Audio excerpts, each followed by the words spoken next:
ईशान्य भारतात 5 राज्यांमध्ये मुसळधार पावसानं हाहाकार माजवलाय। आसाम, मेघालय, नागालँड, मिझोरम आणि अरुणाचल प्रदेश या राज्यांमध्ये गेल्या 24 तासात पूर आणि भूस्खलनामुळे 32 जणांचा मृत्यू झालाय। बांगलादेश आणि मेघालयाच्या सीमेवरील कमी दाबाच्या क्षेत्रामुळे झालेल्या या पावसानं घरं उद्ध्वस्त झालेत। मोठ्या प्रमाणात पूर आलाय आणि रस्त्यावर भूस्खलन झालेलं आहे।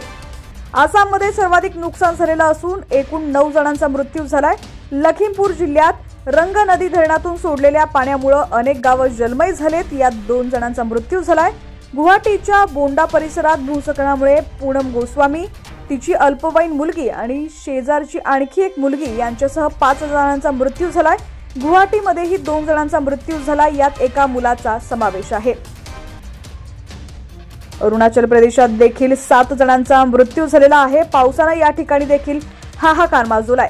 मेघालयात 7 जणांचा मृत्यू झाला, यात 3 मुलांचा समावेश आहे। चेरापुंजी या भागात सर्वाधिक पावसाळी ठिकाण असलेल्या ठिकाणी एका दिवसात 47 सेंटीमीटर पाऊस पडलाय। मिझोरममध्ये 6 जणांचा मृत्यू झालाय।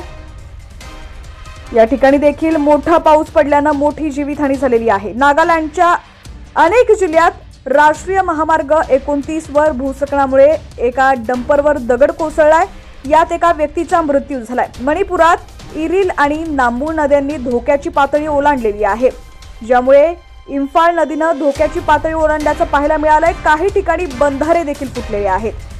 हवामान खात्याने पुढील 24 तासात पावसाचा जोर कमी होईल असं सांगितलंय, मात्र स्थानिकांनी पुढील पावसाळी दिवसांसाठी साठवणूक आणि तयारी सुरू केलेली आहे।